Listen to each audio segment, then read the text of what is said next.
ברוך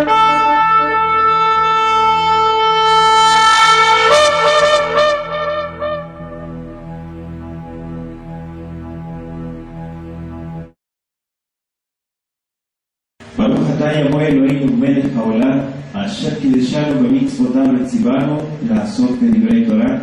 ברוך אתה יבוא המלמד תורה לעמו ישראל, בשם ישוע המשיח. Amén. Que es mi verso. Bendito seas Yahweh nuestro Elohim, Rey del universo, que nos santificas con tus preceptos y nos otorgas la oportunidad de ocuparnos a través de tu Torah, del estudio de tu palabra. Bendito seas Yahweh, que enseñas Torah a tu pueblo Israel en el nombre de Yeshua, el Mesías, que así sea. Amén. Vamos a dar lectura hoy desde el capítulo 19, versículo 1 de Levítico, Vaikra, en nuestro estudio sistemático que el Eterno está permitiendo, ¿sí? Permite que podamos seguir avanzando. Dice desde el versículo 1, acompañen la lectura: habló Yahweh a Moisés diciendo, habla a toda la congregación de los hijos de Israel y diles, santos seréis porque santo soy yo, Yahweh vuestro Elohim. Cada uno temerá a su madre y a su padre, y mis días de reposo guardaréis, yo Yahweh vuestro Elohim. No os volveréis a los ídolos, ni haréis para vosotros dioses de fundición, yo Yahweh vuestro Elohim. Y cuando ofreciereis sacrificio de ofrenda de paz a Yahweh, ofrecedlo de tal manera que seáis aceptos. Será comido el día que lo ofreciereis, y el día siguiente, y lo que quedare, para el tercer día será quemado en el fuego. Y si se comiere el día tercero será abominación, no será acepto, y el que lo comiere llevará su delito, por cuanto profanó lo santo de Yahweh, y la tal persona será cortada de su pueblo. Cuando sigues la mies de tu tierra, no segarás hasta el último rincón de ella, ni trigarás tu tierra segada, y no rebuscarás tu viña, ni recogerás el fruto caído de tu viña, para pobre y para el extranjero lo dejarás, yo Yahweh vuestro Elohim. No votaréis y no engañaréis, ni mentiréis el uno al otro, y no juraréis falsamente por mi nombre, profanando así el nombre de tu Elohim, yo Yahweh. No oprimirás a tu prójimo, ni le robarás. No retendrás el salario del jornalero en tu casa hasta la mañana. No maldecirás al sol, y delante del ciego no pondrás tropiezo, sino que tendrás temor de tu Elohim, yo Yahweh. No harás injusticia en el juicio, ni favoreciendo al pobre, ni complaciendo al grande. Con justicia juzgarás a tu prójimo. No andarás chismeando entre tu pueblo, no atentarás contra la vida de tu prójimo, yo Yahweh. No aborrecerás a tu hermano en tu corazón. Razonarás con tu prójimo para que no participes de su pecado.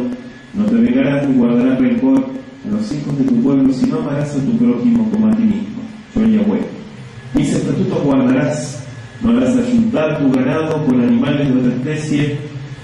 Tu campo no sembrarás por mezcla de semillas, y no te pondrás vestido por mezcla de hilos. Si un hombre yaciere con una mujer que fuere sierva desposada con alguno, y no estuviera rescatada ni le hubiera sido dada libertad, ambos serán azotados, no morirán, por cuanto ella no es libre. Y él traerá a Yahweh a la puerta del tabernáculo de reunión un carnero en expiación por su culpa, y con el carnero de la expiación lo reconciliará el sacerdote delante de Yahweh por su pecado que cometió, y se le perdonará su pecado que ha cometido. Y cuando entréis en la tierra y plantéis toda clase de árboles frutales, consideraréis como incircunciso lo primero de su fruto. 3 años os seréis circuncisos, su fruto no se comerá. Y el 4º año todo su fruto será consagrado en alabanzas a Yahweh. Mas el 5º año comeréis el fruto de él, para que os haga crecer su fruto, yo Yahweh vuestro Elohim. No comeréis cosa alguna con sangre, no seréis agoreros ni adivinos, no haréis tonsura en vuestras cabezas, ni dañaréis la punta de vuestra barba. Y no haréis rasguños en vuestro cuerpo por un manto, ni imprimiréis en vosotros señal alguna, yo Yahweh. No contaminarás a tu hija haciéndola fornicar, para que no se prostituya en la tierra y se llene de maldad. Mis días de reposo guardaréis, y mi santuario tendréis en reverencia, yo Yahweh. No os volváis a los encantadores ni a los adivinos, no los consultéis, contaminándoos con ellos, yo Yahweh vuestro Elohim. Delante de las canas te levantarás y honrarás el rostro del anciano, y de tu Elohim tendrás temor, yo Yahweh. Cuando el extranjero morare con vosotros en vuestra tierra, no le oprimiréis. Como a un natural de vosotros tendréis al extranjero, que mora entre vosotros, y lo amarás como a ti mismo, porque extranjero fuisteis en la tierra de Egipto, yo Yahweh vuestro Elohim. No hagáis injusticia en juicio, en medida de tierra, en peso, ni en otra medida. Balanzas justas, pesas justas, y medidas justas tendréis, yo Yahweh vuestro Elohim, que os saqué de la tierra de Egipto. Guardad pues todos mis estatutos y todas mis ordenanzas, y ponedlos por obra, yo Yahweh.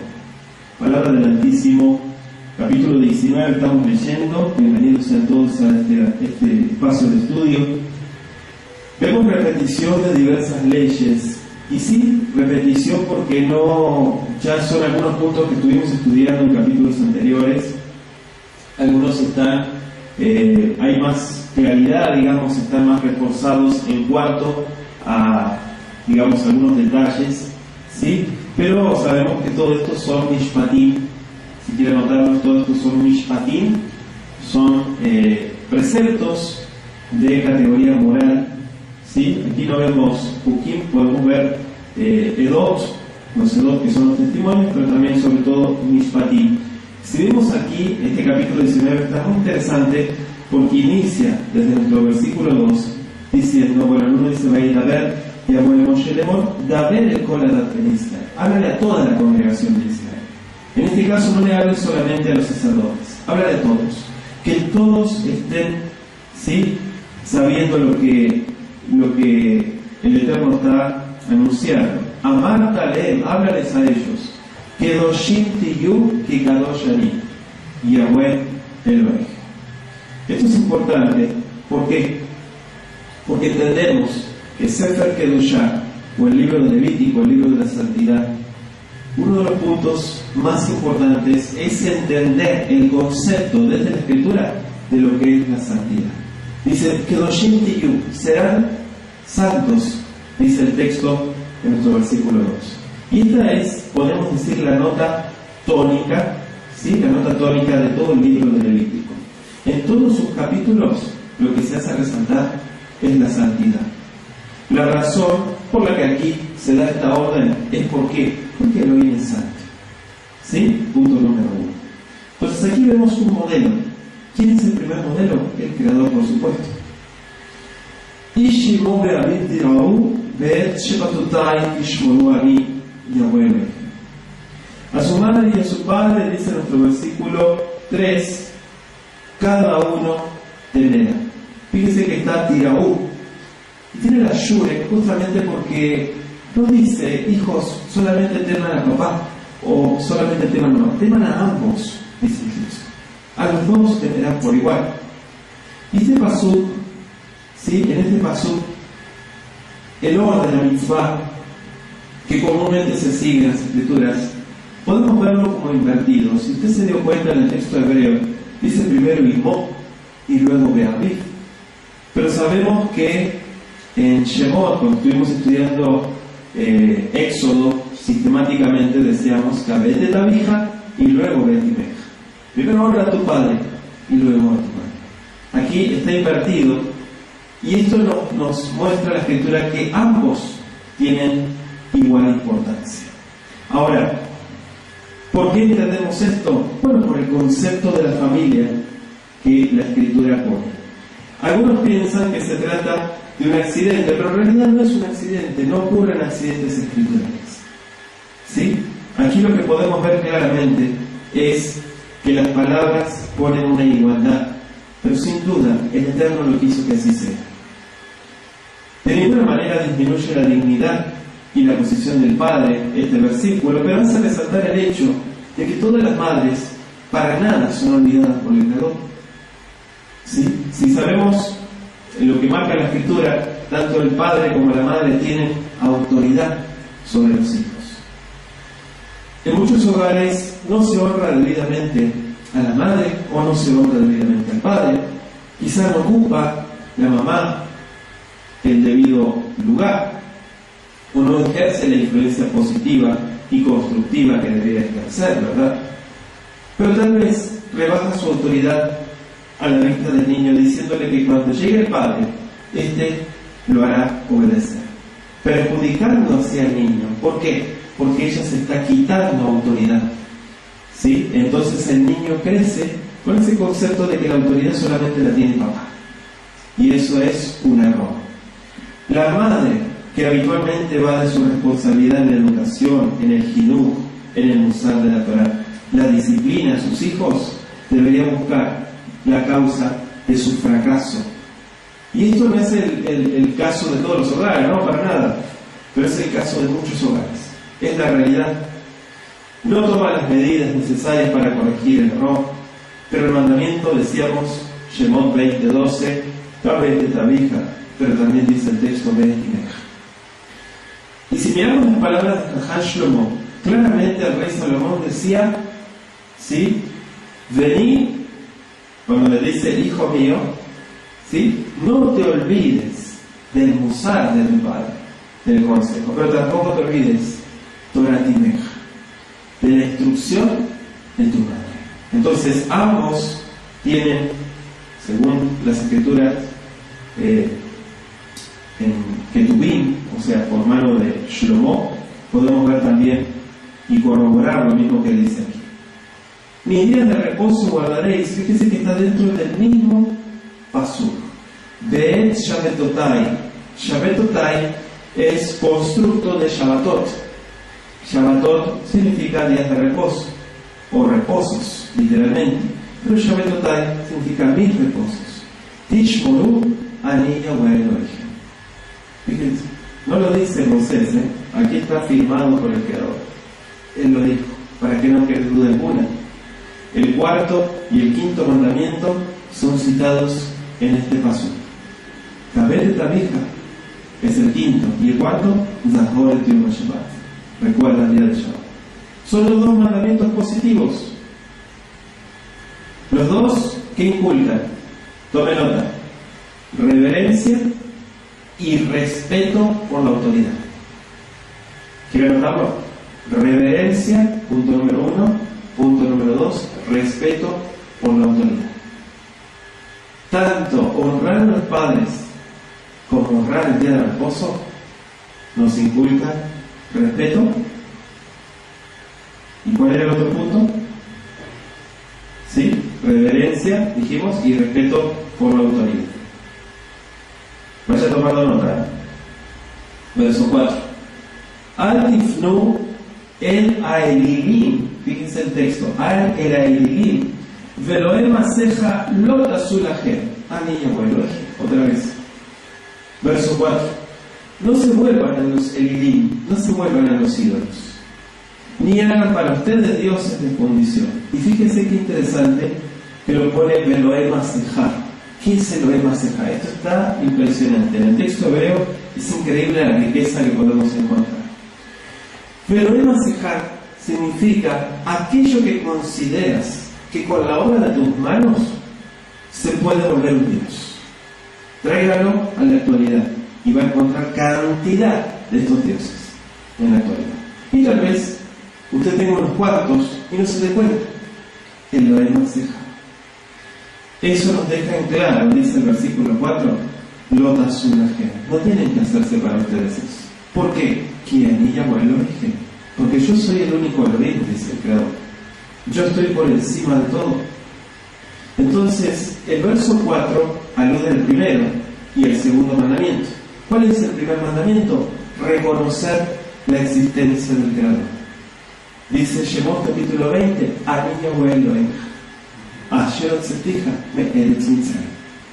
Yo soy el Supremo, yo estoy por encima de todo. Si reconoces mi existencia y reconoces que yo te saqué de la esclavitud, entonces entenderás que yo soy tu Elohim, dice el Creador. Primer mandamiento. Segundo mandamiento, lo yeleja Elohim argerina para.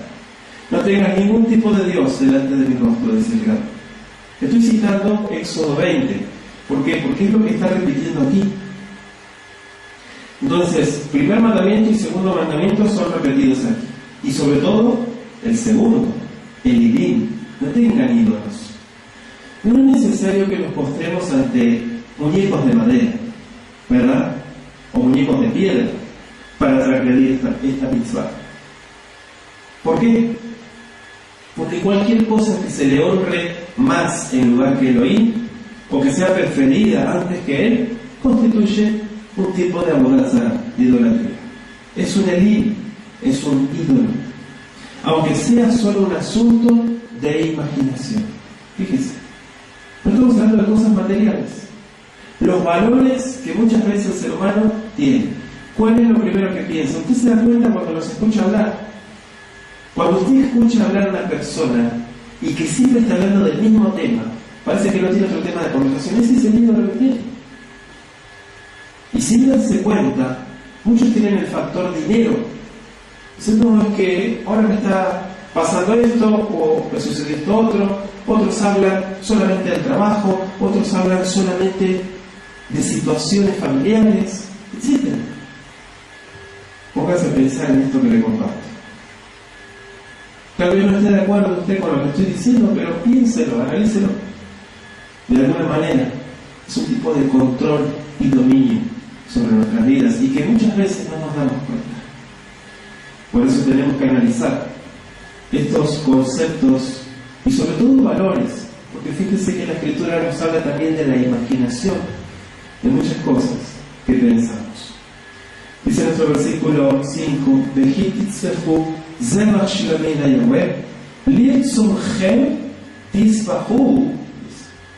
Fíjense que el verso 5 nos habla también de algo que ya estudiamos, que es Shelamim.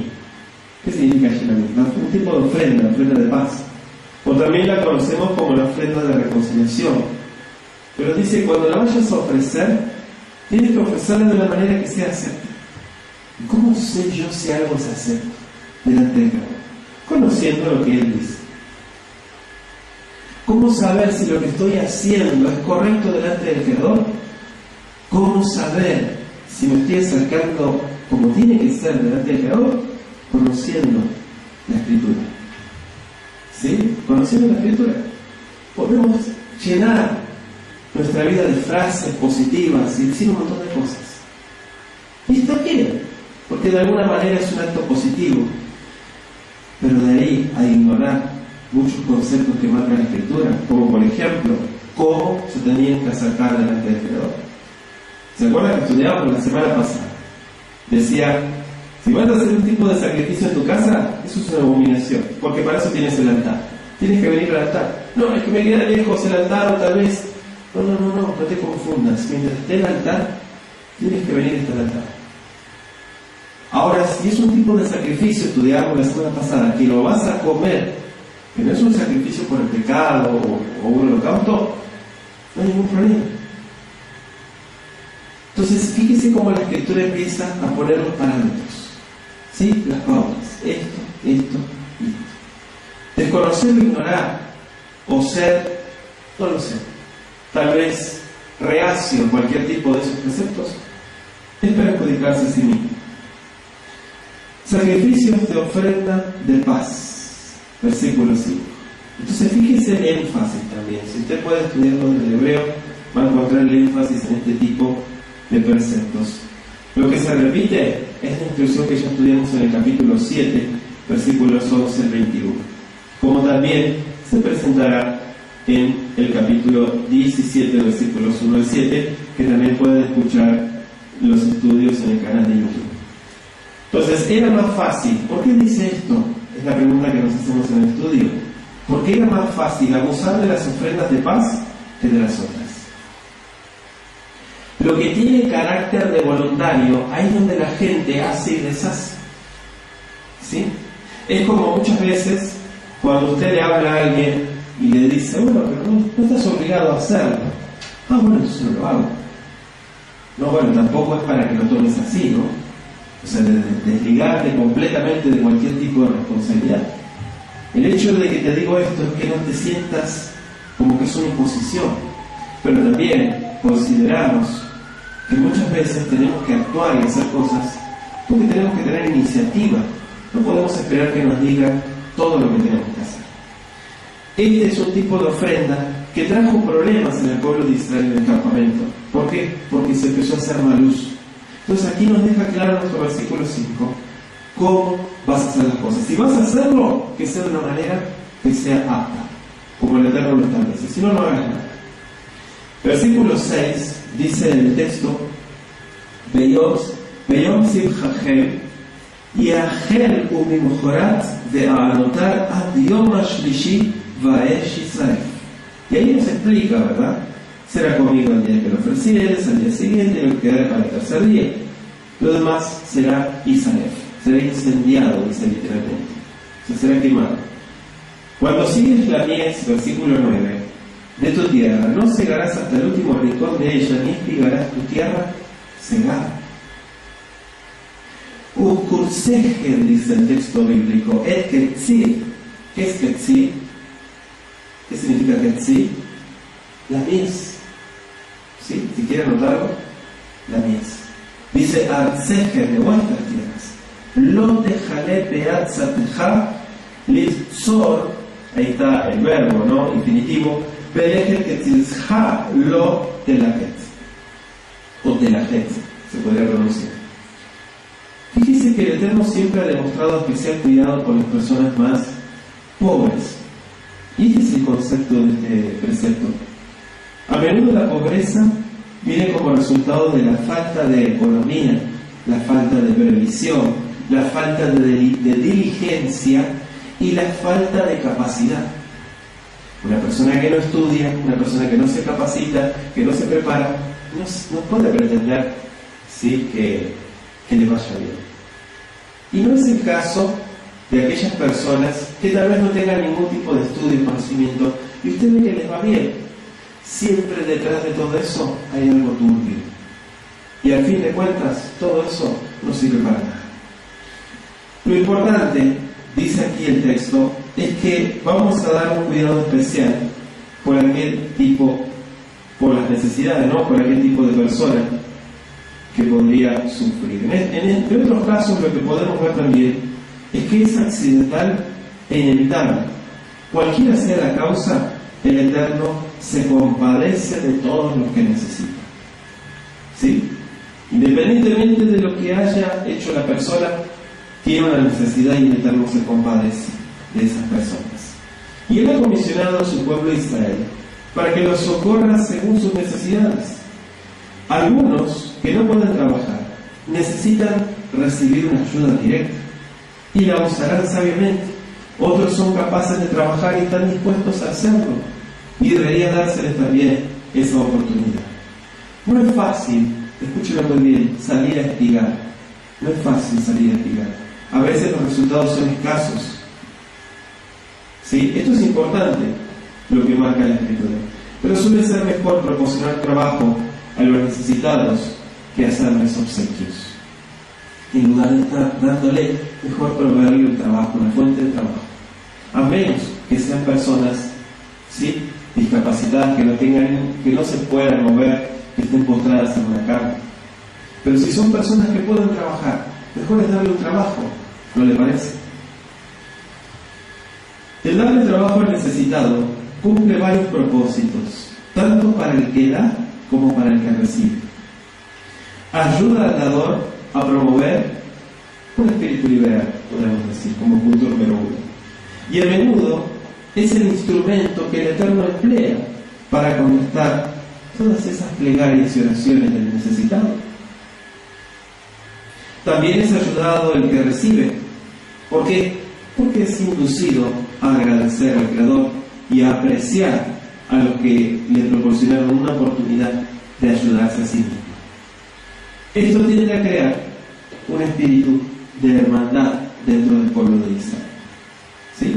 Esto es muy común hasta nuestros días. Usted va a ver que, sobre todo en Israel particularmente, tanto en las naciones no, porque usted sabe que la gente empieza a agarrar mañas, empieza a agarrar conceptos raros, mezquinos, malos, pero sobre todo en Eretz Israel, en Medirat Israel, en el Estado de Israel. Cuando llega una persona, ¿sí?, de la comunidad hebrea, todos tienden a ayudarlo, a proveerle un trabajo hasta que se establezca. ¿Sí? Y eso se puede ver claramente hasta nuestros días. O sea, no lo deja a la intemperie y que se ayude solo, sino que de alguna manera busca que pueda cumplir con sus sueños de estudiar, de trabajar y de tener una vida digna. Entonces esto se desprende, lo que podemos ver en este punto que les estoy compartiendo, es lo que dice aquí. Si bien podemos entender que el texto nos habla de una tierra cegada y de espigar la tierra, también tiene que ver con la necesidad de la persona, porque es la fuente del trabajo. Dice el versículo 10: no me buscarás tu viña, ni recogerás el fruto caído de tu viña, para el pobre y para el extranjero lo dejarás. Verso 11: no hurtaréis y no engañaréis, ni mentiréis el uno al otro. Lo tignobu. Fíjese que tigno ya lo estudiamos en Éxodo 20. Lo tigno. ¿Qué es tigno? No hurtarás. ¿Sí? Velo tehajashu. ¿Qué es tehajashu? ¿Cómo lo podemos traducir? Aquí estamos bien porque dice: no lo engañes. Y muchos se preguntaron y dijeron: pero hurtar o robar, ¿no es también engañar? Podemos decir que está conectado, pero no es exactamente lo mismo. Porque tigno tiene que ver con robar pertenencias y cosas, hurtar cosas de las personas, aprovecharse, ¿verdad? En lugar de ayudarle a ver su situación, no. Sin embargo, Tehashu nos explica el texto que es engañar. Es engañar a la persona. No es traicionar, es engañar. Literalmente. Y fíjense que dice luego: veló de shakeru ish babito. De shakeru. ¿Sí? Vaya notando. ¿Qué es de shakeru? Viene de shakar o shaker. Shaker significa falso, falsedad. ¿Sí? Comportarse hipócritamente. ¿Qué decía el mandamiento número 9 que estudiamos en Éxodo 20? ¿Cómo dice? No respondas, no respondas testimonio falso. Cuando te pregunten, di la verdad, no mientas. Y ya estuvimos estudiando en el tema, que pueden escucharlo en nuestro canal de YouTube, la mentira. Que la mentira es tan amplia cuando hablamos de la mentira. Y el tipo de hipocresía y engaño, disfrazar las cosas, agrandarlas, exagerarlas o minimizarlas.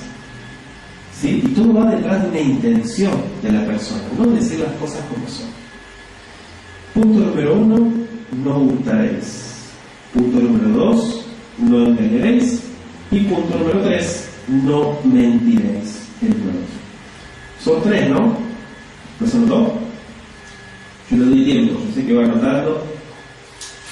Sí, tenemos bastante para estudiar este capítulo. Entonces, como punto número 1 decimos el hurto, la falsificación, todo está emparentado. Podemos decir que son sinónimos, pero podemos estudiarlos por separado. Este último pecado es a menudo necesario para ocultar el primero. ¿Sí? La falsificación para ocultar el primero, el hurto. Vamos a ir a Levítico 6, acompáñenme, 6:2. Cuando una persona pecare y hiciere prevaricación contra Yahweh y negare a su prójimo lo encomendado o dejado en su mano, o bien robare o calumniare a su prójimo. Ahí está. ¿Se acuerdan que lo estudiamos? Hay diversas maneras de robar y de mentir. También hay casos dudosos, y siendo estos probablemente los más comunes. Elohim desea que la verdad more en lo íntimo de nuestro ser. Salmo 51, versículo 6. ¿Qué es la verdad? ¿Qué es la verdad? Se lo repito, no es tener una doctrina, tener una fe, eso no es la verdad. La verdad es que seas transparente, que seas genuino, que seas único, que no seas una copia. Eso es tener la verdad. ¿Sí? Uno puede saber mucha escritura, pero si es desleal, primero consigo mismo, obvio que va a salir desleal con los demás. De nada sirve. Entonces, todo lo que tenga un poco de astucia e hipocresía, es abominación para el oído. Le voy a dejar la tarea primera de Timoteo 4:2 y Efesios 4:14. Lo dejo de tarea. Verso 12, volvemos a 19:12, dice la Torah: Velot yishabehu bishmi lashaker vejilalta et shem Eloheja ani Yahweh. Fíjese qué interesante.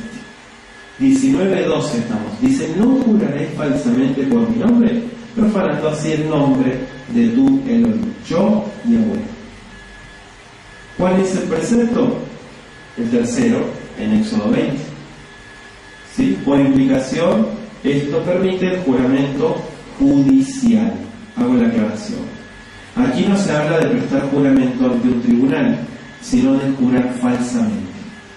Con toda justicia, el perjurio se considera un crimen muy grave. ¿Por qué? Porque pervierte la justicia, claro. Entonces, definitivamente quebranta el tercer mandamiento y merece un severo castigo. Se lo dejo de tarea, eso está en Mateo 5, versos 33 al 37. ¿Seguimos? 13. Lo ta'ashok et reaja velo tichzor lo talir beulat zahir y teja at bócrates. 13. No oprimirás a tu prójimo. Lo ta'ashok et reaja. Primera parte. En el pasuk 11 se prohíbe dañar a alguien con astucia, ¿verdad? Aquí lo que se prohíbe hacerlo con violencia o usando de una autoridad superior, el autoritarismo. Algunos llegan a la conclusión de que si algo es legal, está permitido que el creyente lo haga. Una cosa puede ser permitida por la Torá, pero estar lejos de ser conveniente. ¿Lo escuchó? Esto es para que usted no se vaya por las ramas. No, entonces, no. Vamos a ir a 1 Corintios 6.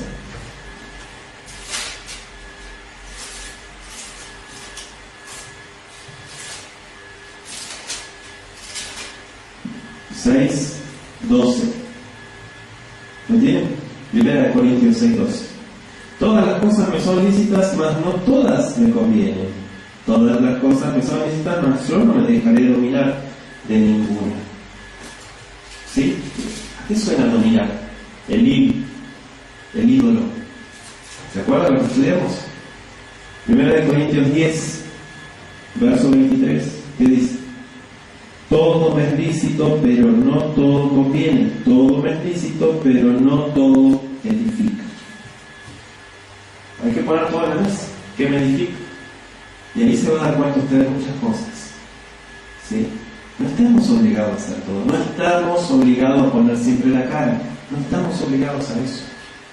Siempre tenemos que ver lo que nos edifique, lo que nos construya, lo que nos haga bien. Pero a largo plazo, no del momento. No del momento. También puede ocurrir que la instrucción del país declare legal cierta conducta que el Eterno no pueda aprobar.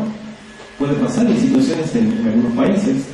El Eterno no tiene en cuenta las escapatorias legales. Repito, el Eterno no tiene en cuenta las escapatorias, entre comillas, legales. No. Seguimos en el 13. Fíjese que la otra parte dice: Velotic zol, lo talim beolat zahir y teja akok. ¿De qué habla aquí? Del salario. La palabra que se traduce es salario. Los salarios deben pagarse regularmente, como las deudas, cuando corresponde. Todo se tiene que pagar. Además de ser una falta de honradez el retener los salarios convenidos, faltar al pago de una deuda justa o demorar el pago de las obligaciones en forma indebida, todo eso desagrada al Creador. Entonces, ¿qué es lo que tiene que hacer la persona? Buscar soluciones rápidas. Deuteronomio 24, versículos 14 y 15. La estricta honradez requiere que una persona no contraiga ningún compromiso ni acepte obligaciones, a menos que tenga buena razón para creer que puede cumplir con sus responsabilidades en ese sentido. Además, el dejar pasar el tiempo designado para pagar un compromiso sin hacer arreglos satisfactorios con el acreedor es un fraude de la peor clase. Ponga atención a esto que dice la Escritura, y presenta como irresponsable e indigno de confianza a quien lo hace. La mayoría de la humanidad hoy en día está así. ¿Sí? Sí. Vamos a dar un vistazo a la historia. O sea, quiere ir 60 años para atrás, 70. Vamos a poner un plazo, 70 años. Vamos a ir para atrás. Y fíjense cómo estaba la sociedad y lo que es hoy en día. No, yo no creo tu palabra, fírmame este papel. ¿Sí? Así es hoy en día. ¿Por qué? Porque la misma gente se hizo corrupta, indigna de confianza. Qué tremendo, ¿no? Y así es en todo, desde los detalles más pequeños. Y uno dice, ¿qué necesidad hay? Así está la evolución del ser humano. Miren, dice el versículo 14, Lo tekalel cheresh belifnei ber lo iten mikshol ve'areta me'eloheja ani yomer. Bueno, aquí habla del sordo, ¿no? No tenemos que maldecir al sordo porque no oye, ni dice la Escritura, ni poner tropiezo al ciego porque no ve. Hacerlo es crueldad. ¿Sí? Dice Deuteronomio 27:18, maldito el que hiciere errar al ciego en su camino. Maldito el que hiciere errar al ciego en el camino. Job 29:15. Los que tienen impedimentos físicos merecen consideración especial. Al mismo tiempo, ellos no deben aprovecharse de ese impedimento. ¿Sí? Se pareja la ley. Verso 15. Con justicia juzgarás. Lo tasua belva mishpat, lo disafen edal velo tedal. Benegador, betzedek tishpot amitek. Betzedek, ¿qué es betzedek? Con justicia. ¿Con justicia qué? Tishpot amitek. ¿Qué es tishpot? Juzgar, aplicar las leyes. Ejercer la justicia. Por ejemplo, lo que dice aquí el precepto es que el hacer acepción de personas es pecado. Santiago 2:9. El artista ha representado correctamente a la justicia al pintarla como una mujer que sostiene en su mano una balanza. El símbolo de la justicia, ¿vio? Con los ojos vendados. ¿Por qué vendados? ¿Se preguntó usted eso? A fin de no dejarse influir por las personas, por las cosas que están delante de ella. Verso 16. Lo telefragil de ameja, lo damot al dam reja, anillo. No andarás a rajil, ya lo hemos estudiado, es el chisme. No andarás chismeando. Es decir, propagar rumores dañinos, perjudicar a la gente, desacreditar a los demás. Y esto tiene muchos orígenes: envidia, el deseo de la maldad, ¿sí?, sobre los demás, codicia, muchas cosas. La gente se llena de muchos rumores dañinos. Y aquello que nos habla Rajil, ya estamos estudiando esto en el audio del chisme, ya sea porque no son ciertos o porque perjudican a la persona implicada. Lo que se ha enseñado es que eran 3 los pecados que quitarían al hombre de este mundo y lo privarían del mundo venidero: idolatría, incesto y homicidio. Pero que la calumnia era peor que estos 3, porque mataba a 3 personas a la vez: al calumniador, al calumniado y al que está oyendo la calumnia. 3 personas al pozo. Entonces, la calumnia es más efectiva que una espada de doble filo. Corta cabezas con todos. O sea, nadie puede sobrevivir, ¿sí?, al chisme. Entonces, ¿por lo pone más pesado? Que mata a la gente. Dice el dicho, el pez por la boca muere, ¿no? Y sí, muchas veces pasa eso. Dice, no atentarás contra la vida de tu prójimo, ya fuera directamente o por dar falso testimonio. ¿Qué es atentar? Puedo ir a atacar a una persona, es atentar físicamente, pero hablar mal de esa persona también es atentar contra ella. Que toda la gente que rodea a esa persona tenga un concepto negativo, malo, y que se vuelvan, en lo posible, que se vuelvan enemigos de esa persona. Fíjese cuánta maldad que hay en el corazón del hombre, cuánta estupidez es la palabra. ¿Sí? Yo le ilustraba a una persona hace poco, le decía, actuar mal, actuar estúpidamente, es como entregarle una pala a cada uno de los que te rodean para que ellos se encarguen de levantar tierra y tirarte encima. Pero va a llegar un punto, le decía yo a esta persona, que vas a estar completamente tapado de tierra. Porque si actúas mal con los que te rodean, con tu entorno, o les dejas que hablar a ellos mismos se van a encargar de tirarte tierra y de taparte. Entonces siempre hay que, no somos monedita de oro, ¿no? Pero siempre hay que actuar de una manera transparente. ¿Sí? Aquel que no le gusta la gente transparente, solito se va a aislar. Aquel que le gusta el chisme, que le gusta la hipocresía y todo eso, se va a aislar. Porque si yo no tengo nada que hacer, no es mi tipo de gente. A mí me gusta la gente que se deja manipular, que se presta para escuchar estupideces, ¿verdad? Entonces, dice la Escritura, sé sabio, y no le entregues una pala a cada uno como explicamos, para que te tire tierra.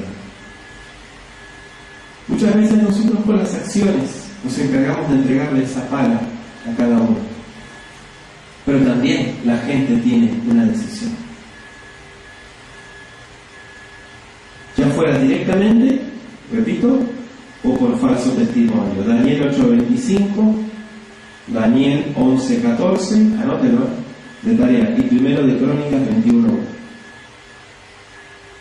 ¿Cómo se interpreta? Bueno, muchos comentaristas interpretan este paso de una manera como que significa que la persona que viera otro en peligro, ya fuera de ahogarse, de ser robada o debido a fieras, tenía la obligación de prestarle ayuda. Si una persona es testigo de un crimen o de una injusticia, está obligada a ayudar al damnificado, ya sea personalmente o por medio del testimonio ante el juez.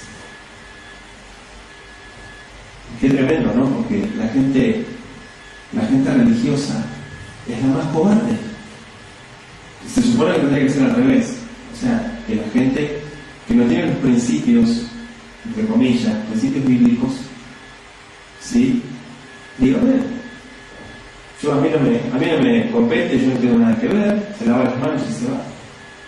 Pero es al revés. Muchas veces la gente que no conoce los preceptos es la que más sale corriendo a ayudar.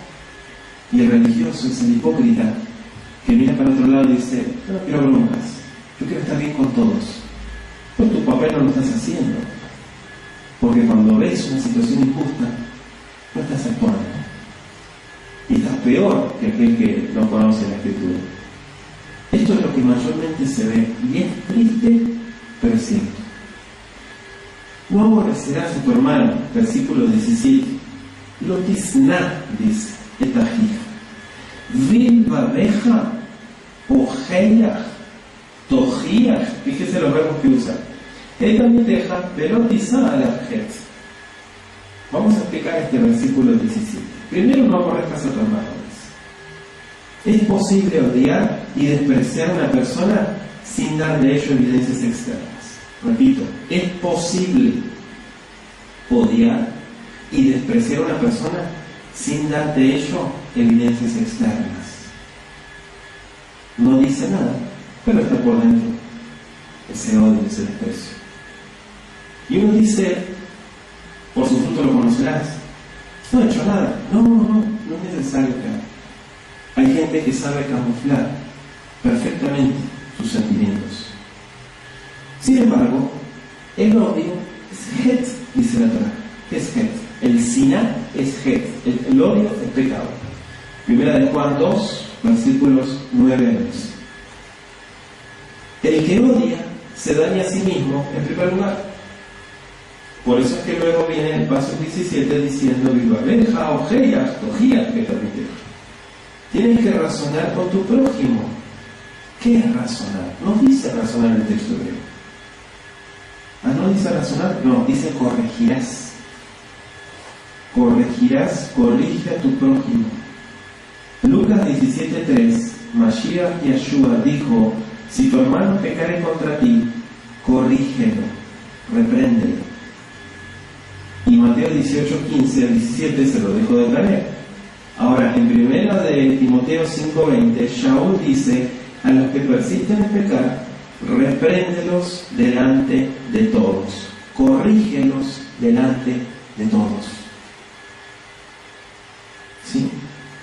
No, que se debe de corregir en privado y se debe felicitar en público. No siempre es así. No siempre es así, porque la gente se abusa de eso. Ahí sí que no estamos de acuerdo en ese punto. Muchas veces corregir ayuda a la gente. Corregir, no atacar, corregir. Si uno está en la defensiva, obviamente va a pensar siempre lo peor, va a ver todo negativo. Va a pensar que es un regaño, siempre va a pensar cualquier tontería. Es que según la realidad que tenga esa persona. Pero corregir es un acto de valor, podemos decir. Es bueno. Corregir es amar. Corregir es cuidar al otro. No es avergonzarlo. Y menos delante de todos. Es una demostración, dice la Escritura, de amor y de cuidado. Tito 1:13, repréndelos duramente. Tito 2:15, reprende con toda autoridad. No sé qué es reprende, corrige. ¿Sí? No es decirle un par de cosas nomás, es enseñarle. Si vas a corregir, es porque tienes más luz que él. Porque si no tienes más luz que él, entonces cierra la boca, no digas nada. ¿Sí? No es que hay que hacerle ver que está mal. ¿Estás mejor que él? No, entonces no digas nada. Es como el que enseña. ¿Vas a enseñar? ¿Cómo estás para enseñar? ¿Sabes lo que vas a enseñar? Bueno, más o menos, entonces no enseñes. Prepárate mejor. Prepárate mejor. No trates de hacerte el maestro si no tienes bien claro lo que vas a exponer o el concepto que vas a manejar. Es lo mismo. Las tres últimas afirmaciones se refieren a la responsabilidad de corregir. El consejo de Mashiach que decíamos en Mateo 18, versos 15 al 17, ¿sí lo notó? Se aplica a todos. Todos estamos ahí. Es tan malo albergar odio en el corazón como retener la corrección. Repito, es tan malo o es lo mismo albergar odio en el corazón como retener la corrección. ¿Sí? En el momento que hay que actuar, la mayoría de la gente se queda callada, no dice nada, mira, o se va para otro lado. Y después que pasó toda la situación, ahí habla, ahí dice: yo le hubiera dicho esto, yo hubiera. Y ahí son los super justicieros. Pero en el momento que tenían que actuar, fueron cobardes. Y eso es una falta de la Torah. A mí no me compete. Yo no quiero broncas con nadie. No es mi responsabilidad.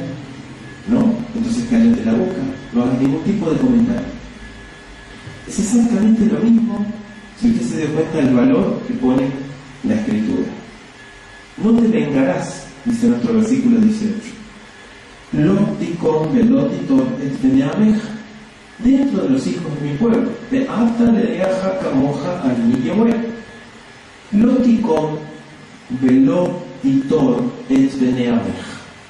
Esto es lo que abrió la puerta en la errada religión judía para decir que amarás a tu prójimo es amar a los de tu pueblo. Los demás son perros. Eso es lo que enseña Judea. Por eso está como está, ¿no?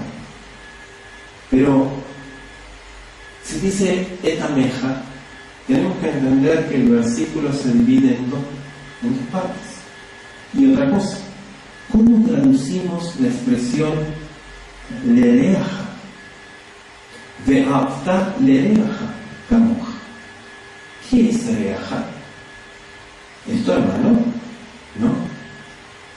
Es tu semejante, dice el texto bíblico. No es simplemente aquel que tiene la misma fe o que es de tu pueblo. No es solamente, él es uno más. Acá están todos. Y ahora lo vamos a explicar. No te vengarás. Debilidad humana es esta, ¿no? La de querer vengarse de aquel que nos hizo el mal. Pero la Biblia no aprueba ese proceder. Tranquilo. Mejor guardar silencio. ¿Sí? Dijo Shaul en Romanos 12:19: no se venguen vosotros mismos, amados míos, sino dejen lugar a la ira del creador. Es inútil albergar rencor, si se da cuenta. Vamos a pensar por unos minutos en esto. Es inútil guardar rencor. Hay que dar vuelta a la página y ya es parte de la vida. Yo no puedo estar cargando toda la vida con un rencor, porque ese va a ser el veneno que voy a cargar por toda la vida. A nadie le hace bien. Puede causarle mucho daño al que lo alberga, como también a los que le rodean a esa persona.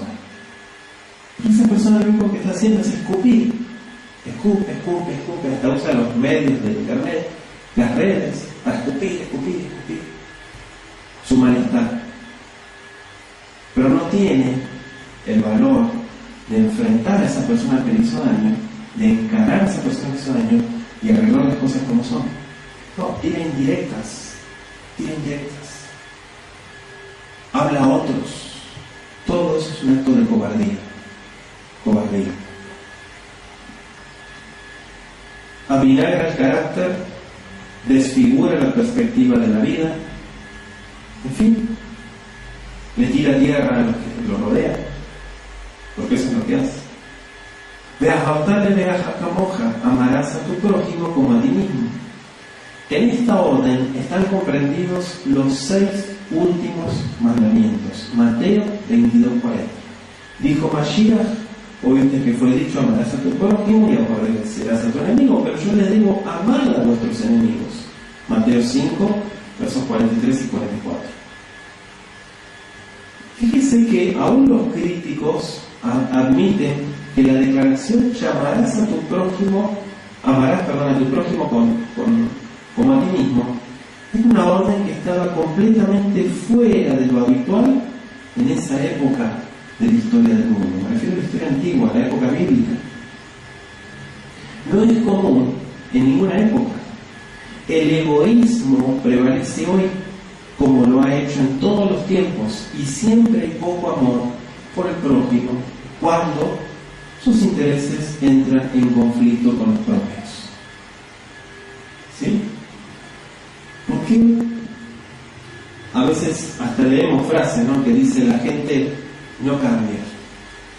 No es cierto que la gente cambie. La gente se comporta diferente cuando necesita algo. Qué tremendo, ¿no?, decir eso. Pero es comprobable, ¿verdad? Sin embargo, cuando una persona cambia verdaderamente y deja de lado todo esto que estamos diciendo ahora, que estamos compartiendo, ¿sí?, del egoísmo y de muchas cosas, y del conflicto, ¿no?, cuando los intereses están de por medio, generalmente nos explica, recuerden la época bíblica, cada uno trata de buscar lo suyo, ¿no? Es posible hacerle bien al prójimo sin perjudicarse a uno mismo. Se está dispuesto a hacerlo. Primero hay voluntad, no hacer las cosas en la fuerza. Esto hay que llevarlo a todo. Hacer las cosas por imposición, sentirse obligado, decir, no quiero hacer esto. ¿De qué sirve?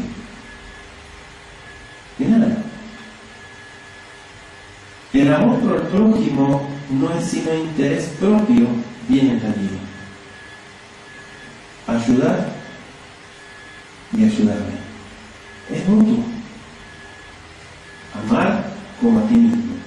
Y si lo damos cuenta, ya lo hemos dicho en otras oportunidades, te amas, te valoras, te respetas, te cuidas, sí, entonces estás dispuesto, estás preparado para amar a tu prójimo. Pero ¿cómo vas a querer ayudar a otro si no te ayudas a ti mismo? Si no te valoras, si no te haces respetar, si tu autoestima está por el piso, ¿de qué sirve tratar de hacerse el buen samaritano? De nada, ¿verdad? El punto es cómo estoy yo para ayudar a mi prójimo. ¿Estoy preparado para ayudar? ¿O lo estoy haciendo nomás para que me vean? Eso también es vanidad. Es disfraz religioso. Esto es importante entender el concepto que nos marca la Escritura. ¿Por qué? Porque si usted se dio cuenta, lo que está hablando Levítico es que te limpies. ¿Cómo empezó en el capítulo 19? Tiene que ser santo porque yo soy santo. ¿Y qué es ser santo? Que estés limpio. La santidad es un vaso limpio. Póngalo de esta manera. Estoy limpio, estoy preparado. Soy útil en las manos de Dios. Es santidad. Pero, ¿puedo corregir a mi prójimo? ¿Puedo reprender al otro? Porque yo estoy limpio. Y de ver que estoy limpio. Te doy un ejemplo, ¿no? Entonces, de esa manera estoy preparado, dice el precepto, para poder hacer lo que dice acá. Pero una persona que está llena de rencor, o que no se valora, o que tiene ese espíritu de depresión, que se puede ver, y hasta se puede poner en la persona, ¿cómo puede uno decir que puede ayudar a otro? Tan siquiera con un consejo. Dice el versículo 19, את חוקותי תשמרו ואין תחת לא תרביע כליים שדיך לא תזרע כליים ובגד כליים שעטנז לא יעלה עליך. Primero habla del sharpness. ¿Qué es el sharpness? Lo tenemos que entender bien, porque mucha gente aquí se fue por las ramas y sobre todo en las religiones se manejan conceptos muy raros, ¿sí? Muy antibíblicos. Dice el versículo 19, mis estatutos guardarás. No hagas ayuntar tu ganado con animales de otra especie. ¿Qué significa eso? Un animal de un lado y otro diferente de otro no va a ser parejo, ¿verdad? Tienen que ser iguales para que los dos vayan de la misma manera. Dice también, tu campo no sembrarás con mezcla de semillas y no te pondrás vestidos con mezcla de hilos. Tu campo no sembrarás con mezcla de semillas. Por ejemplo, yo preparo una tierra para sembrar.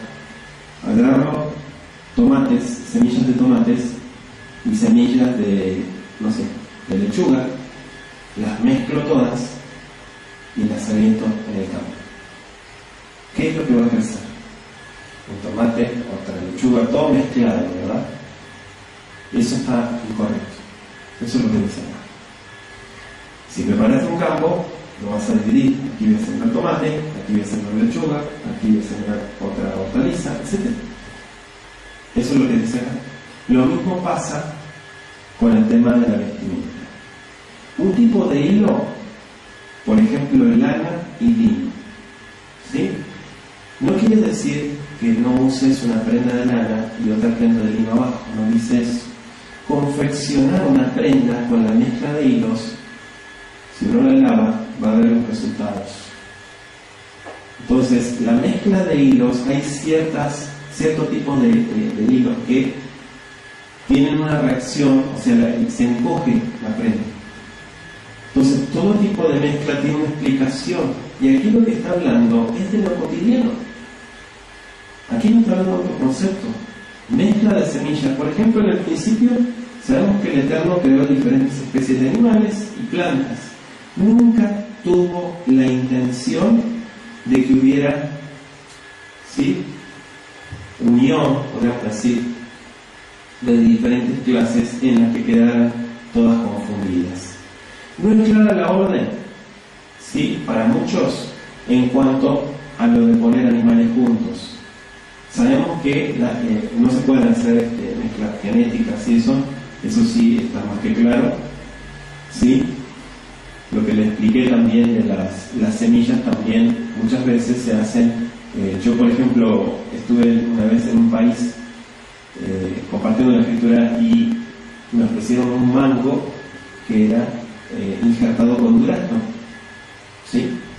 Era súper dulce, pero ese tipo de mezclas que hacen de injertos es incorrecto, ¿sí? Entonces hacemos esa aclaración como ejemplo.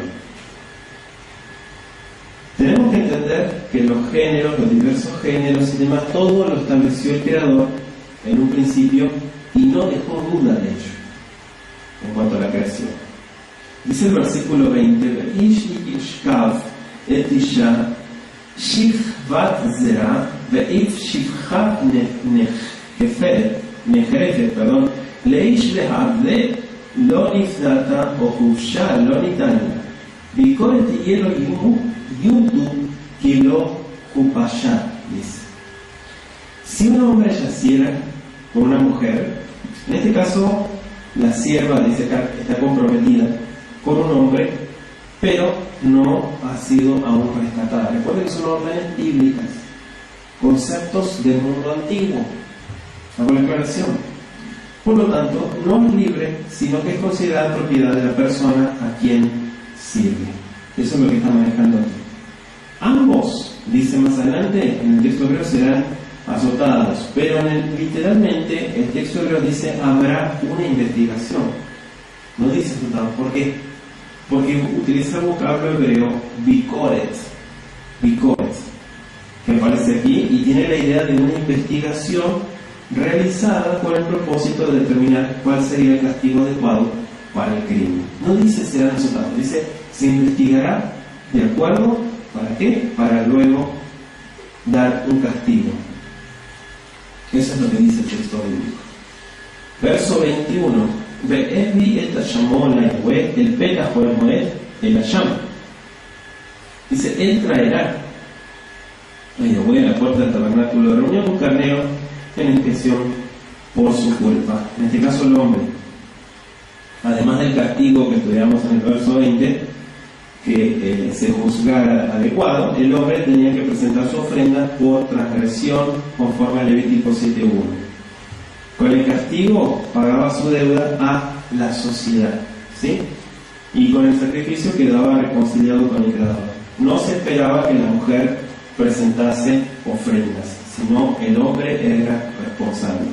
Verso 23: "Vejitabu el haaretz untatem kol etz mahal ba'araltem arelato et pirio shalosh shanim yelachem arelim lo yachem". ¿Sí? Se consideraba como incircunciso. Claro, se consideraba que un árbol frutal no alcanzaba la madurez sino hasta los 4 años. Por eso se consideraba incircunciso. ¿Sí? Es decir, su fruto no tenía que comerse ni presentarse al Creador, porque también se presentaban frutos. Al 4.º año, todo su fruto era consagrado, dice aquí, como con alabanzas a Yahweh. ¿Sí? ¿Seguimos? O sea, tenía que poder ser presentado, por eso dice alabanzas, porque en algunos eventos se podía presentar.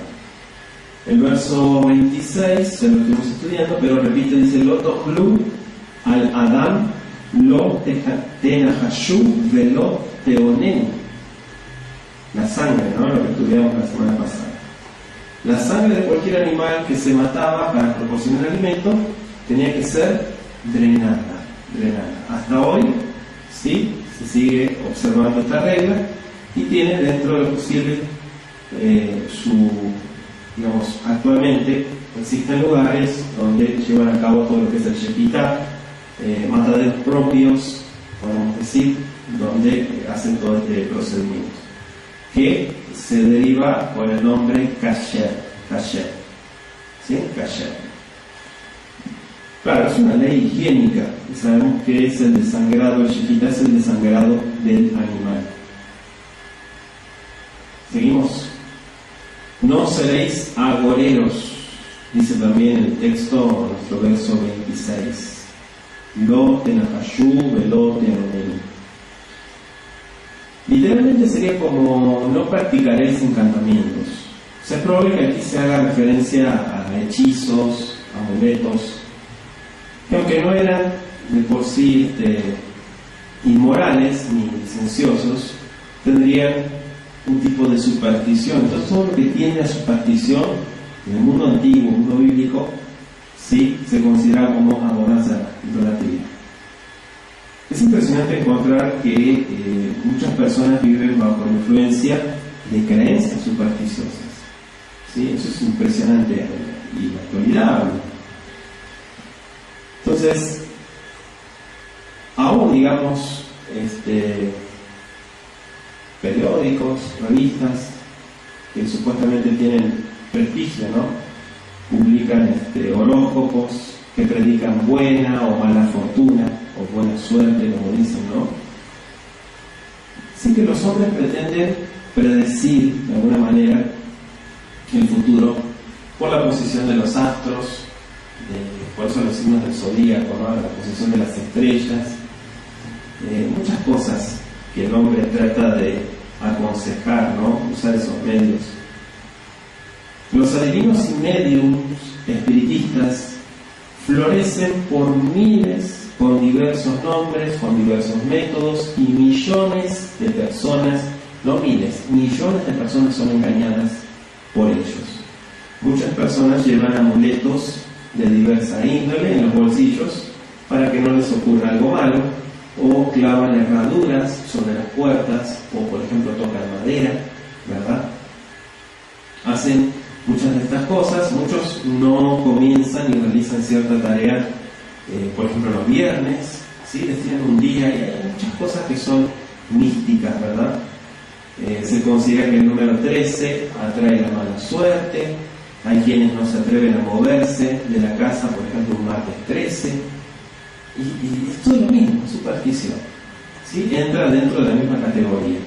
Muchos se fijan en los malos agüeros, tales como por ejemplo gatos negros. Es una tontería eso, ¿verdad? Pero algunos se niegan a caminar debajo de una escalera por temor a lo que les podría suceder, ¿sí? Otros pretenden curar ciertas enfermedades arrojando un objeto detrás de la espalda, por ejemplo una noche sin luna, ¿sí? Y es todo parte de lo mismo. En la antigüedad todas estas cosas se tomaban muy en serio, y había peligro de que Israel se interesase por la magia de las naciones circunvecinas. El verso 27 dice el texto: Lo takifu be'at roshkem ve'lo tashhit et be'at sejanech. Sejaneja es tu barba. Dice: no cortes los bordes de tu barba.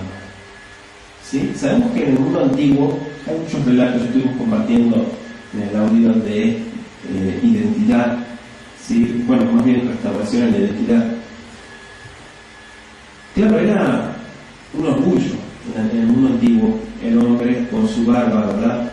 En muchas culturas la barba fue símbolo de virilidad, de dignidad también, y lo que aquí está hablando particularmente es un tipo de práctica idólatra, ¿sí?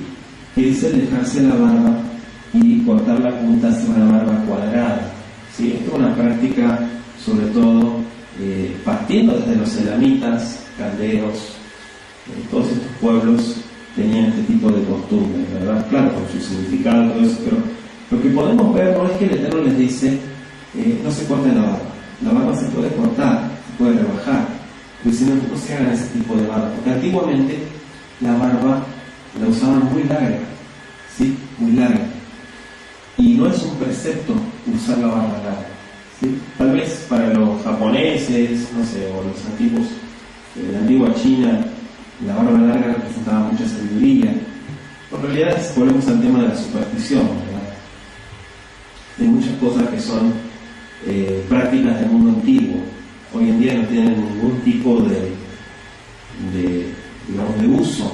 ¿sí? Aunque mucha gente lo usa y sobre todo trata de llamar la atención, ¿verdad? Con un tipo de barba larga o algo totalmente diferente.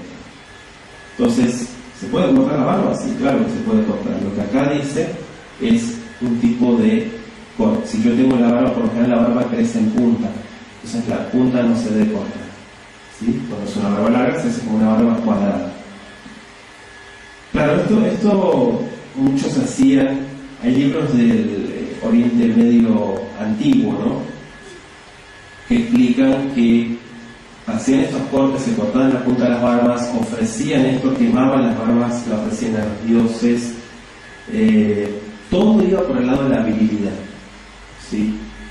Por eso es que era un símbolo en el mundo antiguo, la barba larga, de la virilidad, el hombre, la dignidad, ¿sí? Todo eso es lo que enorgullecía a los hombres. Entonces el Eterno prohibió esta costumbre pagana. Dentro de su contexto, busque los versos 26 al 28, y esta restricción solo puede tener significado como resguardo frente a las costumbres paganas, ¿sí? Hoy en día no aplica para nada eso. ¿Por qué? Porque, bueno, a menos que alguien lo haga, ¿no? Pero prácticamente hoy no se usa eso, ¿sí? Es muy raro que usted vea, sobre todo gente que se haga digamos, rizos en la barba, o que se la decore, o que haga ciertas prácticas, ¿verdad?, y que están conectadas directamente con todo el paganismo.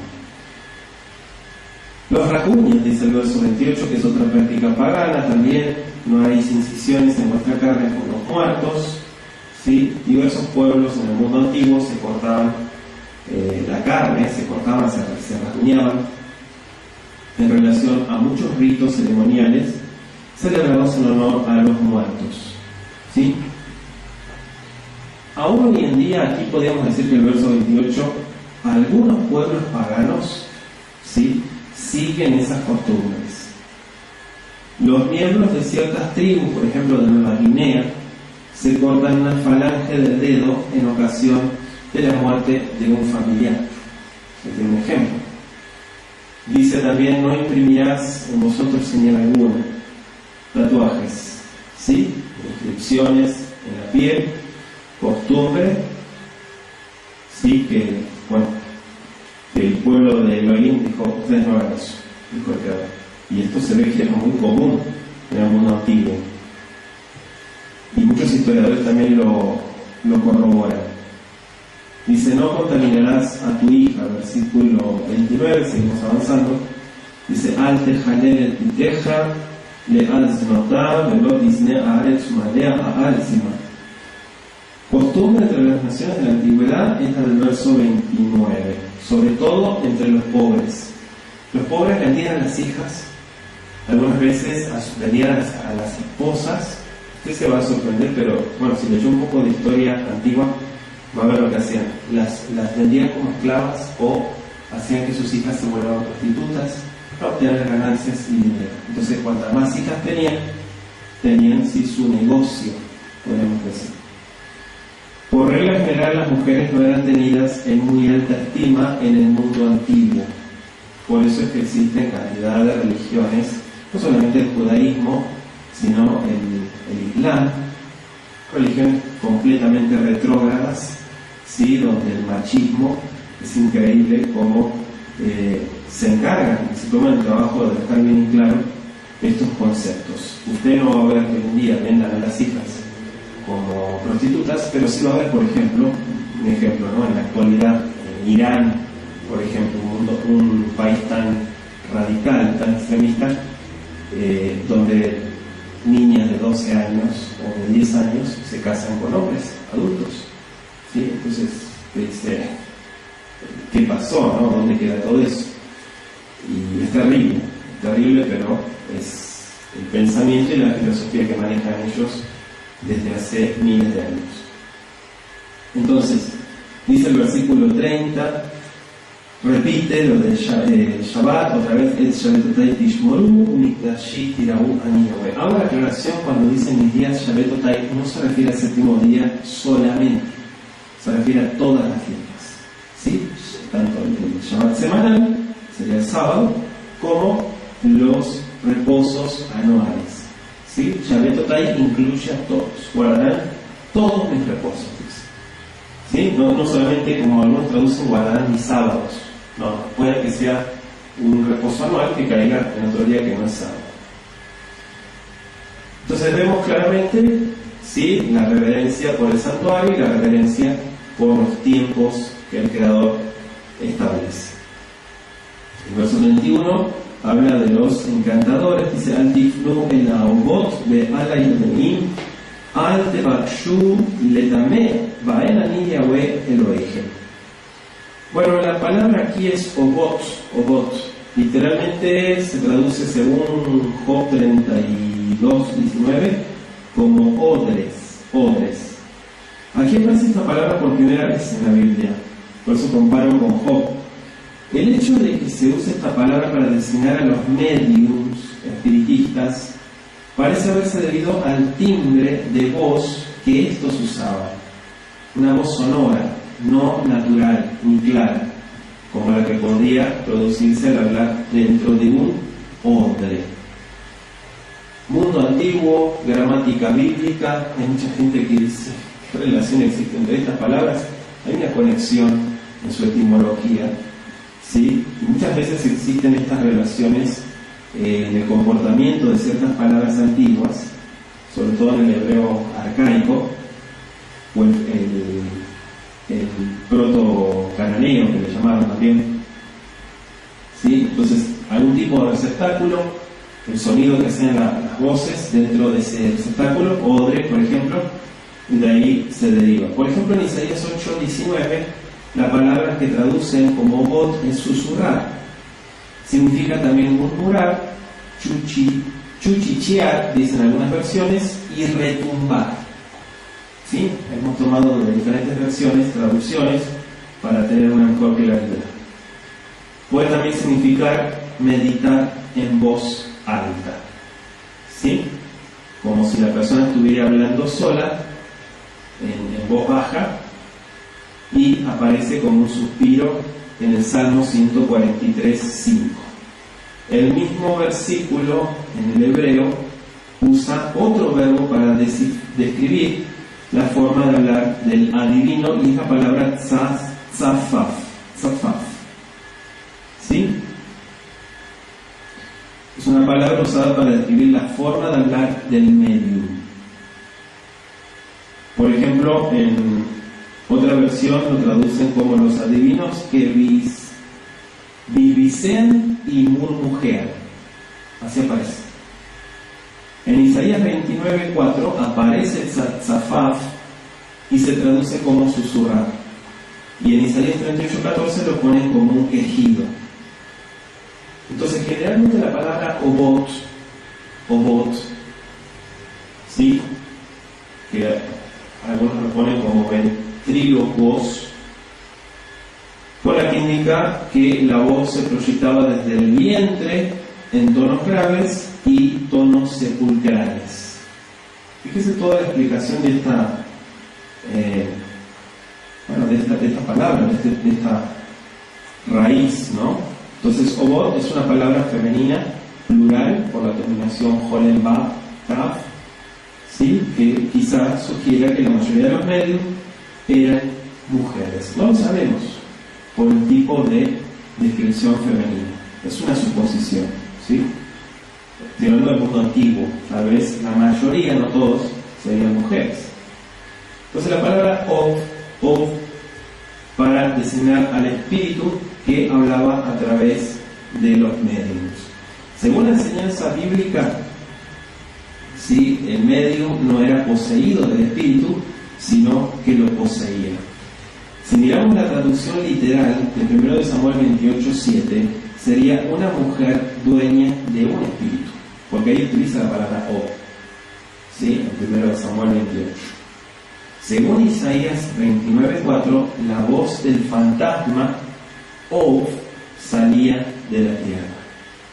Por ejemplo, en 1 Samuel, volviendo al capítulo 28, la pitonisa de Endor vio a dioses que subían de la tierra, dice. Así es como aparece. Y Saúl se inclinó con el rostro a tierra para conversar con el espíritu que, entre comillas, pretendía ser Samuel. Versículos 14 y 19, se lo dejo de tarea.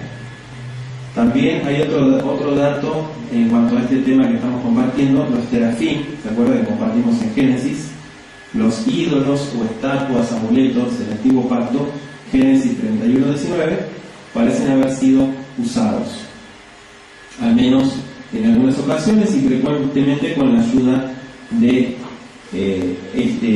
digamos lo que es el medium, ¿no? Y lo que estamos explicando, los medios en todas sus fingidas comunicaciones con los muertos. En Zacarías 10, verso 12, dice que los terafim o terafines han dado vanos oráculos cuando se les había hecho preguntas. ¿Sí? ¿Se acuerdan de eso? Lo vimos en el estudio sistemático. Por lo menos en un caso, la palabra terafim se refiere a una estatua tan parecida a un ser humano que pudo engañar a los mensajeros enviados por Saúl. De modo que ellos creyeron que era David el que estaba en la cama en 1 Samuel 19, versículos 12 al 17. Un ventrílocuo podría fácilmente simular una conversación con una imagen de manera tan realista como para convencer a todos los supersticiosos de que estaban hablando los espíritus de los muertos. Pues sería tan solo natural que todos estos demonios controlasen las palabras del medium espiritista. ¿Para qué? Para que armonizaran con el propósito. ¿Cuál? Engañar. ¿Sí? Engañar. Y esto sucede hasta la fecha. Hasta la fecha, de repente ven imágenes, vírgenes que lloran, situaciones. Usted sabe que hay cantidad de casos donde el corazón del supersticioso se activa, ¿verdad? Y es como que le da una confirmación. Y en realidad no es más que un engaño. Dice el verso 32, delante de las canas te levantarás, honrarás el rostro del anciano y de tu Elohim tendrás temor. ¿Sí? Esta mitzvah, lo que está ampliando más bien es el quinto mandamiento, que de tu hija, honra a tu padre. La reverencia, el respeto son virtudes fundamentales. La irreverencia, la falta de respeto o de preocupación por un anciano y todas sus necesidades siempre han sido pecados muy comunes en el pueblo. ¿Sí? Entonces tenemos que entender este punto. Por eso dice: tu Elohim tendrás temor. Y esta orden siempre tiene vigencia. El pueblo de Yahweh de nuestros días es amonestado por Apocalipsis 14:7, que dice: teman a Yahweh y denle gloria a él. Verso 33, seguimos. Vejiyagur y Itha Ger Beat Segen Loto Nuoto, el extranjero, el guerra. Esta es la contestación a lo que explicábamos del versículo 19. Amarás, decía el versículo 19, perdón, el versículo 18, de Jafta le viaja a hoja, amarás a tu prójimo como mismo. Está hablando de aquel que tiene la misma fe, o que es de tu propio pueblo, ¿no? Aquí dice extranjero. ¿Sí? ¿Lo leemos de vuelta? Verso 33.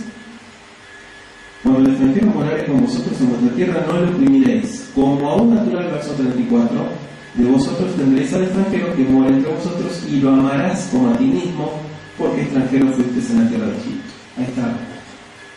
Eso es lo que se brincó el judaísmo, sobre todo. ¿Sí? En sus estudios de Torah, el judaísmo, ¿qué es lo que dice? Ahabat Israel. Ahabat Israel, claro, amor por Israel. ¿Qué tiene que ver amor por Israel con el prójimo? No tiene nada que ver. Al decir Ahabat Israel, solamente voy a amar al de la fe. Los demás no los puedo ayudar, no los puedo amar, ni siquiera los puedo respetar. Qué ridículo, ¿verdad? En la antigüedad los desconocidos solían ser considerados como sospechosos. ¿Por qué motivo se habría alejado esa persona de su hogar? Es la pregunta. ¿Habría cometido algún crimen? estaría escapando? ¿Sería un fugitivo de la justicia? ¿Cuántas preguntas? ¿Sería acaso un esclavo que huía de su amo? Entonces era natural, por un motivo, que surgiesen todas estas preguntas en una época en la cual pocos se aventuraban a alejarse de su lugar. El extranjero estaba a la defensiva, pero el pueblo del Eterno no debía y no podía oprimirlo. Por el contrario, tenían que ayudarlo. ¿Sí? ¿Y cómo ayudar a la persona? Conociéndola, acercándome a la persona, no desconfiando. ¿Sí? Desconfiar mientras yo no tenga contacto, mientras yo no hable con esa persona. Yo puedo imaginarme lo peor de esa persona, que es un asesino, que es un violador, etc. Pero una vez que yo tengo contacto con esa persona y que hablo, puedo conocerla. Entonces, aquí lo que marca es: no lo oprimas. Como un natural de ustedes, lo tienen que tratar. Versículo 34. Entonces, no bastaba que no se molestase al extranjero, tenía que ser tratado con la misma consideración con que ellos se trataban mutuamente. ¿Se dan cuenta? ¿Por qué dice Isaías 56? Todo aquel que venga a mí, sea nativo, sea extranjero, sea convertido, no importa, yo no lo desecho. ¿Por qué dice su creador? ¿Y por qué las religiones dicen lo contrario? ¿Por qué, por ejemplo, la religión del mesianismo, que es otra farsa más, enseña eso? Solamente a los de tu fe. Los demás son basura. Los demás son goímes, son gentiles. ¿Por qué enseñan eso? Porque toman el modelo del judaísmo, ¿sí? La discriminación, el racismo religioso. Mashiach dijo y dejó en claro la misma norma: cuiden muy bien cómo se comportan, y sobre todo con el extranjero. Citó directamente este capítulo de Levítico al decir: amarás a tu prójimo como a ti mismo. Mateo 22, 39, ¿no? ¿Qué citó? Levítico 19, 18. Para que nadie pensase que al decir prójimo se refería a otro judío. No. Amémonos entre judíos y los demás son perros. Mashiach dijo: no es así. Ustedes están mal. Mashiach presentó la parábola del buen samaritano y fue un mashal, fue una enseñanza, un alegorismo. ¿Para qué? Para ver si entendían un poco los valores de la Escritura. Cualquier necesitado, no importa quién sea. Yo sé que ustedes odian mucho a los samaritanos, les decía a los judíos. Yo sé que hay una enemistad impresionante con los samaritanos, o con los shomromim, como les decía. Pero tomen este ejemplo que les voy a dar. Si es conocido o es extraño, no importa, él es nuestro prójimo. Lucas capítulo 10, versículos 30 al 37. ¿Por qué? Porque extranjeros fueron ustedes. No se olviden nunca de dónde salieron. No se vayan a creer algo, porque no son nada. Nos hace bien recordar que puede haber habido algún momento del pasado cuando estuvimos entre extraños y necesitamos una mano que nos ayude, una palabra de ánimo, una dirección. Esto nos debería volver más sensibles, bondadosos con aquellos que necesitan nuestra ayuda, nuestro apoyo. ¿Sí? Por eso sacúdase de toda la religión. Mi consejo: sacúdase de toda esa basura, sacúdase de todo eso, porque eso es lo que envenena verdaderamente a la gente y lo que no deja pensar y usar la cabeza. Versículo 35: Lo tasu abel bamishpat bamidam mishkan uvamesurah. No hagas injusticia, dice Dios. Fíjese que Elohim ordena que seamos estrictamente honrados en medidas de longitud, peso y volumen. Cualquier intercambio se tiene que observar con justicia. Dijo Mashiach en Lucas 6:38: con la misma medida con que medís, o volverán a medir. ¿Por qué dijo medida? Porque no está hablando solamente del comportamiento, está hablando así como tú eres, y lo que das es lo que vas a recibir. ¿Sí? Si estafas en las medidas, en los volúmenes, en los pesos, quédate tranquilo, es como un boomerang, eso vuelve. Lucas 6:38. ¿Sí? Verso 35, estamos en el capítulo 19. Balanza justa, verso 36, pesas justas, medidas justas, todo tendrá justicia. Yo y a vuestro rey que los saqué de Egipto. Guarden pues todos mis estatutos y todas mis ordenanzas, pero pónganlas por obra por sobre todas las cosas. Yo y a vos. Damos gracias al Todopoderoso por el estudio de este capítulo 19. Seguimos avanzando y vamos a darle gracias a nuestro rey. Abba Kadosh, Ribonosh Shel Olam, te agradecemos por la oportunidad de estudiar juntos este capítulo 19 de Levítico. Te pedimos que sigas dirigiéndonos, que nos ayudes a ver claramente cada uno de nuestros valores, que nos enseñes en tu palabra. Toda la Maleja te decimos en esta tarde, Beshem Yeshua, a Mashiach. Muchas gracias, Padre Eterno. Amén y amén. Que así sea.